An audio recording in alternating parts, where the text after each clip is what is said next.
AITA for charging my 16-year-old nephew rent to live with me. I only take 10% of his salary, but my sister is against it. So this has been weighing on me a lot lately, and I really need to get this off my chest. I've been going back and forth in my own head, trying to figure out if what I'm doing is fair or if I'm crossing some line, especially after a recent argument with my older sister. To be honest, I thought I was doing the right thing for everyone involved. But now I'm starting to second-guess myself. Back in February, my 16-year-old nephew came to live with me. This wasn't some kind of casual arrangement like, hey, come stay for the weekend, kind of thing. It was more like the end of a long road of him not feeling safe or welcome in his own home, and this was his way out. A bit of background: my younger sister, who is his mom, has 5 kids. My nephew is her oldest, and the rest are all with her current husband, my nephew's stepdad. The kids range in age from about 8 down to a newborn. So it's a loud, chaotic house. Not necessarily a bad thing in itself, but it gets complicated when emotions run high and certain relationships in the household are strained, to say the least. The thing is, my nephew and his stepdad absolutely cannot stand each other. There's no sugarcoating it. I'm not even sure where it all started, but from what I've gathered over the years, there has always been tension between them. It's one of those situations where the stepdad probably didn't know how to handle a teenager who wasn't his biological child, and my nephew didn't take kindly to being told what to do by someone who he feels has no real authority over him. Over time, it escalated from cold shoulders to full-blown yelling matches and doors slamming. My sister tried to mediate, but with 4 other little ones to take care of and a newborn on the way, it seems like she just didn't have the emotional bandwidth to manage the growing conflict. Late last year, it reached a boiling point. My nephew started staying out late and crashing at friends' houses. At first, my sister let it slide, probably hoping it was a phase. But it became clear that he was avoiding being at home altogether.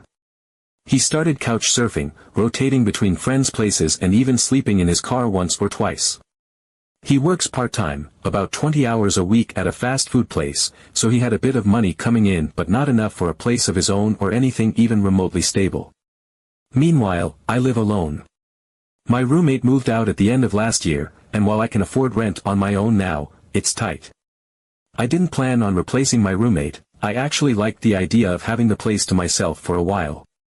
But when my nephew came to me and asked if he could stay, I told him yes, under one condition: that he would pay me 10% of his paycheck as rent. That might sound harsh to some people, but let me explain. I didn't do it because I'm greedy or because I desperately need that small amount of money. I did it because I wanted him to feel like this was his space too, that he was contributing, that he wasn't just mooching off someone. I also knew from experience that when people contribute to something, they tend to take better care of it.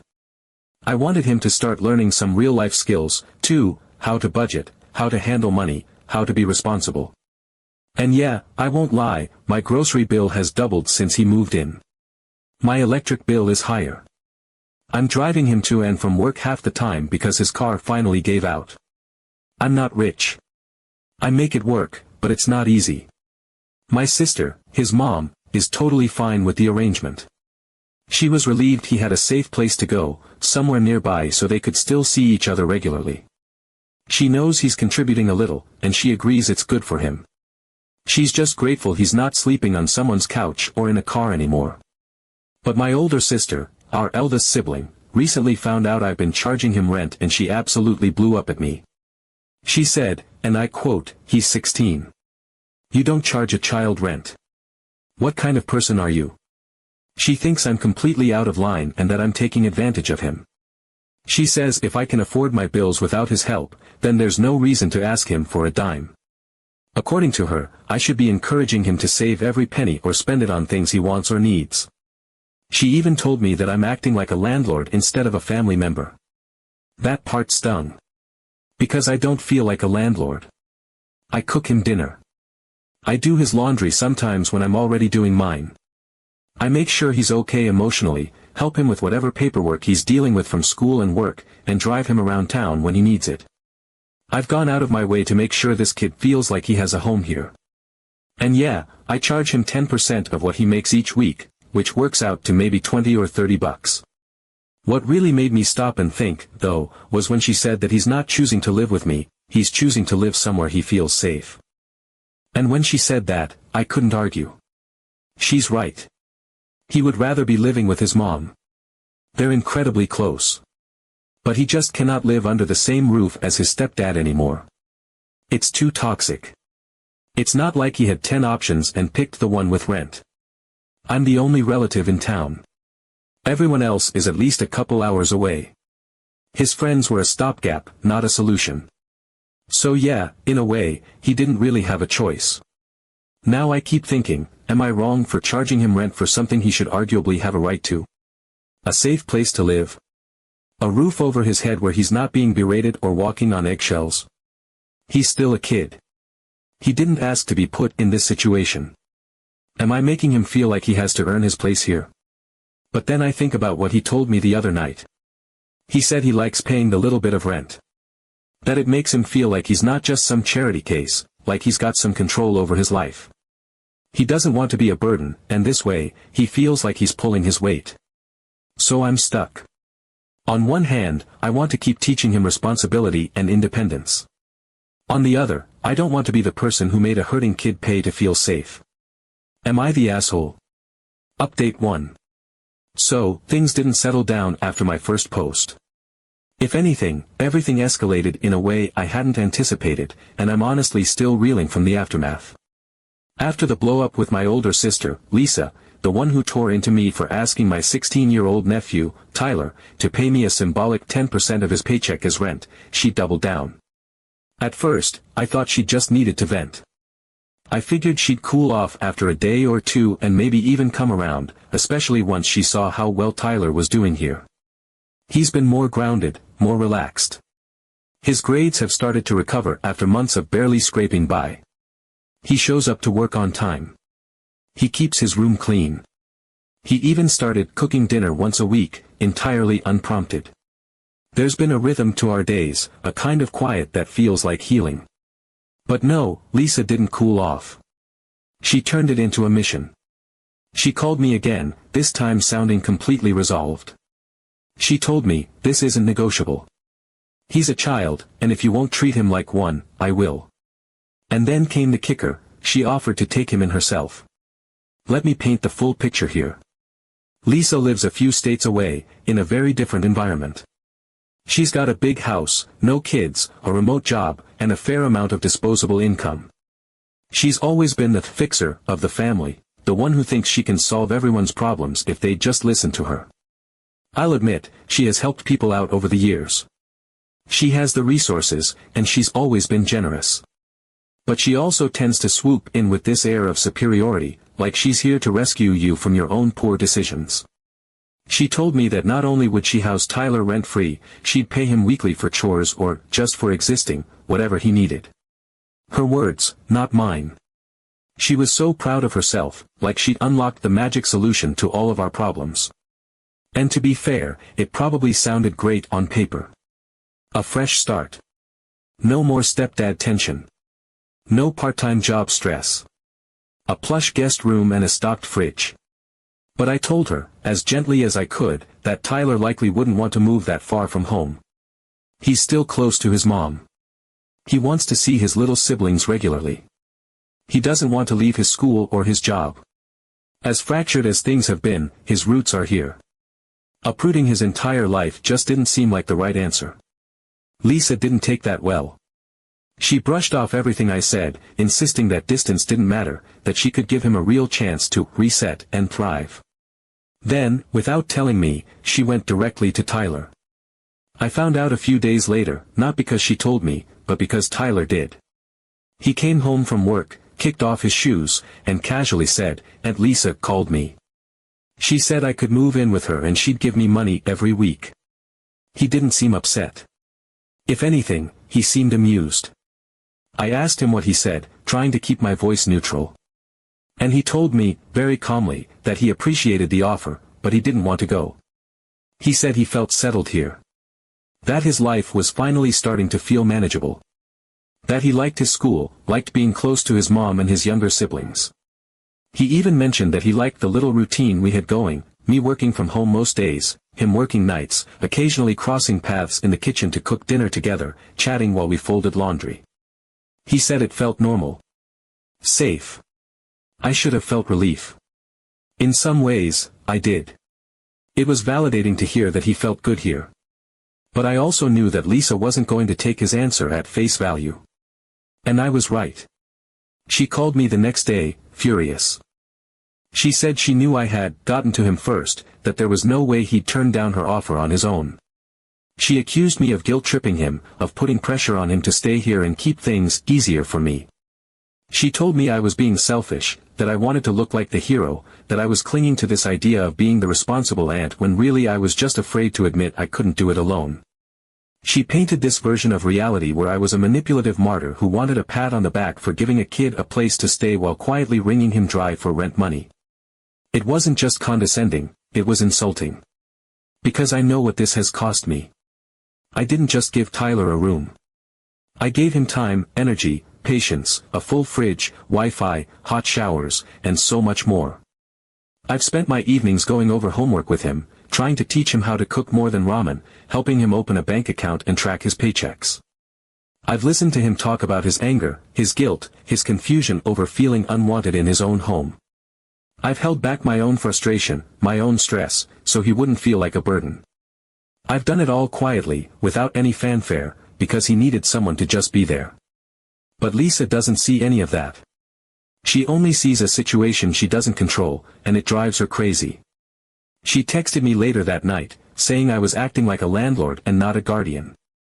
She said I should be ashamed for taking money from a child who felt unsafe in his own home. I didn't respond. I didn't know how. I still don't. And now the worst part is, I can tell it's getting to Tyler. Not because he said anything directly, but because he started to act more hesitant. He asks before he eats certain things from the fridge, even though I've told him a dozen times he can eat anything. He offers me money even when I say it's not necessary. He started saying things like, "Are you sure it's okay I stay here a bit longer?" which breaks my heart. Because I've never made him feel unwanted, not once. But I think Lisa's words planted seeds of doubt in him, and now he's starting to second-guess whether I really want him here, or whether I'm just tolerating him out of obligation. And no matter how many times I reassure him, I can't undo the damage she's done. I can't unring that bell. I can't make him forget the idea that someone in our family thinks he's a burden. I wish I could end this with a neat conclusion, but there isn't one. Tyler is still here. He's still going to school. Still working. Still being a generally good, respectful kid. But the air feels a little heavier now. There's a tension that wasn't there before. And every time I see Lisa's name pop up on my phone, my stomach drops, because I know it's going to be more of the same. She accused me of manipulating him, said I was guilting him into staying. Update 2. A few weeks after that last mess with Lisa, I thought things had finally started to settle into something resembling normal again. Tyler was still living with me, still working his part-time job, still doing okay in school. We had fallen into a rhythm, one that felt stable, one that seemed to give him a sense of control over his own life. It wasn't perfect, nothing ever is, but it was consistent. He had started to open up more, relax into the idea that this wasn't temporary, that he had a home here for as long as he needed one. Then one night, out of nowhere, he came home from work, walked into the kitchen while I was cleaning up, and without saying a word at first, he pulled some cash out of his wallet and quietly handed it to me. I didn't think much of it until I counted it. It was double what he normally gave me for rent, 20% of his paycheck instead of the 10% we'd agreed on. I was confused. I asked him if something was wrong. Was he behind on something else? Was he trying to pay ahead? He shook his head and told me no, nothing was wrong. He said he just felt grateful and wanted to show it. That paying rent made him feel independent, like he was earning his place here, like he wasn't just being looked after out of obligation.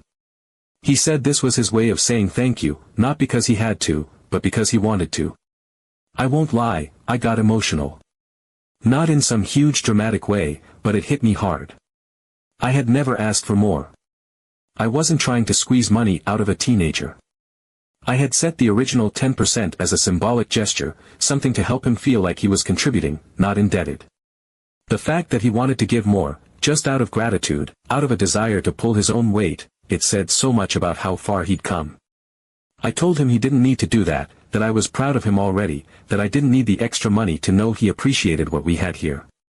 But he insisted. He said it was important to him. I let it go.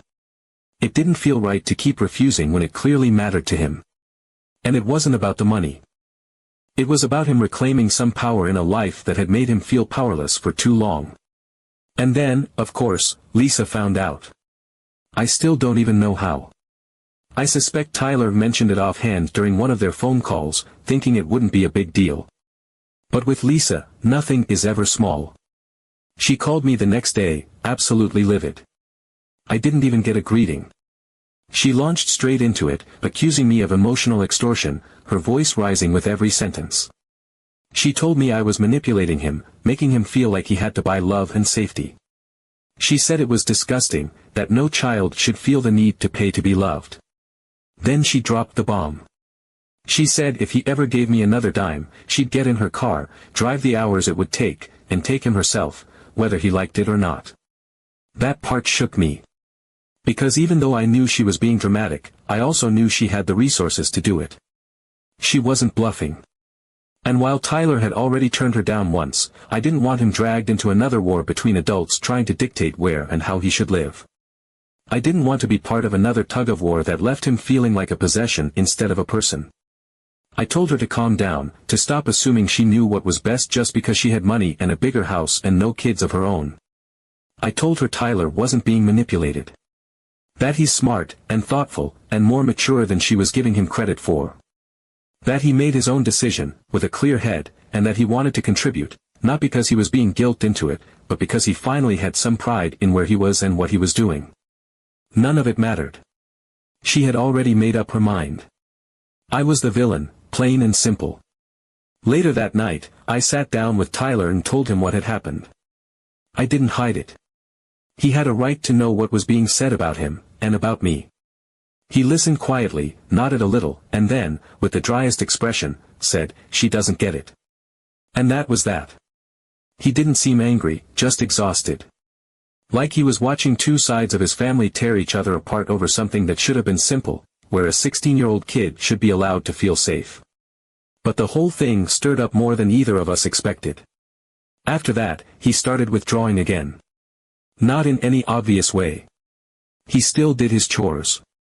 Still went to work. Still came home on time and said goodnight before heading to his room. But the small things started to shift. He stopped making jokes when we were cooking dinner together. He stopped talking about school or his friends unless I asked directly. He started checking in more often, asking if it was still okay that he stayed here, even though I had reassured him 100 times before. It was like Lisa's words had crept into the corners of his brain and built a nest there. Like she'd planted this idea that love had a price tag, and now he couldn't stop wondering if he was paying enough. And I hated it. I hated what it was doing to him. Because this wasn't just about where he lived. This was about the people who were supposed to protect him, turning him into a battlefield. It became less about Tyler and more about control, about which adult knew best, about who could claim the moral high ground. And through it all, he was just trying to survive. Just trying to stay in one place long enough to catch his breath. I watched him struggle to find his footing again, torn between wanting to stand on his own and being dragged back into a dynamic where everyone else was speaking for him. And the worst part was, he didn't know how to express that. He didn't want to hurt anyone, but he also didn't want to be a pawn. He started feeling caught in the middle between people who were supposed to care about him. Update 3. In the end, Tyler made a decision I honestly didn't see coming. It had been a few weeks since the fallout with Lisa and the whole double rent situation. Things between Tyler and me had gradually started to return to something like normal, though the air still felt a little tense in quiet moments. He wasn't withdrawn, not exactly, but I could tell he was carrying a weight that hadn't been there before. The kind of heaviness you don't shake off with a good night's sleep or a change of scenery. It was deeper, knotted into his thoughts. And then, one evening, after dinner, after the dishes were done and we were both winding down from the day, he sat on the edge of the couch with that familiar mix of hesitation and resolve that always told me something big was coming. He told me he was going to move back in with his mom. At first, I froze. I didn't know what to say. My brain started sprinting through 100 thoughts in a single second, every one of them louder than the last. Was it because of Lisa? Was she getting into his head again? Had I somehow failed him after everything? My heart started racing because I wasn't ready. I thought we still had more time. I thought this place had become his sanctuary. I thought we had finally built something solid. He said it was partly because of Lisa. That he didn't want to be the reason for family drama anymore. That he was tired of being the center of a fight he never asked to be in. But more than that, he missed his siblings, really missed them. More than he had let on. He said he didn't realize how much it hurt being away until the distance settled in and the phone calls started feeling like placeholders instead of connection. He missed the noise, the chaos, even the sticky fingers and screaming toddlers. That house might have been a mess in more ways than one, but it was still his home. And then came the real surprise. Apparently, in the time he had been living with me, something shifted back at his mom's place. His mom, my younger sister, had finally had a serious, no-holding-back conversation with her husband. Tyler's stepdad. She laid it all out, told him that what had been happening between him and Tyler wasn't sustainable, that the damage was getting too deep, and that she wasn't going to stand by and watch it continue. She told him, in no uncertain terms, that if he wanted to be in their lives, in her life, he needed to step up and make an effort with her son. Not just tolerate him. Not just coexist under the same roof like strangers avoiding eye contact in a hallway. He needed to try. For real this time. And, somehow, the message landed. Tyler told me his stepdad had started to change. Not overnight. Not in some sweeping, movie scene transformation. But little by little, things started to shift. He stopped barking at Tyler over every small thing. Stopped acting like Tyler's presence was a threat to his authority. They started giving each other space, started respecting each other's boundaries. Tyler said they're not close, not even friendly most of the time, but they've found a rhythm. A kind of truce. There's a sense of mutual recognition now, if not affection. It's not perfect. But it's better. And that was enough. Tyler said he wanted to go back, not because things were magically fixed, but because they were better. And because he felt like he had changed too. Living with me gave him a chance to reset, to build some confidence in himself. He told me he felt like he could go back without folding under the pressure this time. That he had some tools now, some grounding. He felt like he could go home on his terms. I won't pretend I wasn't emotional. I cried, just a little, after he left that night. Not because I was hurt, not because I felt abandoned, but because I was proud. Because I knew he wasn't leaving to escape something, he was moving toward something. He wasn't running anymore. He was choosing. And that mattered. Lisa, to her credit, or perhaps out of a sense of victory, stopped criticizing me once Tyler moved back. She never apologized. Not once. No acknowledgement of how she'd escalated everything, how her accusations had cast long shadows. She just moved on like nothing happened. I let it go. I was too tired to hold on to any more resentment, and I didn't want Tyler caught in the middle of yet another silent feud. He'd had enough of that. Tyler still texts me nearly every day. Sometimes it's something small, a photo of a new recipe he tried, a joke, a question about laundry or budgeting. Sometimes it's longer, updates about school, work, how things are going at home. We grab lunch every couple of weeks, just the two of us. It's become our little ritual. And here's the best part, he insists on paying for himself every single time. No fuss, no debate. He just slides his card over or hands cash to the waiter like it's the most normal thing in the world. It's not about the money. It's about pride. It's his quiet way of saying, I've got this now. And he does. He really does. So, am I the asshole? Maybe to Lisa. She'll probably see it that way. She needed a villain, and I was the easiest one to cast. But to Tyler? I don't think so. I think I was what he needed, when he needed it.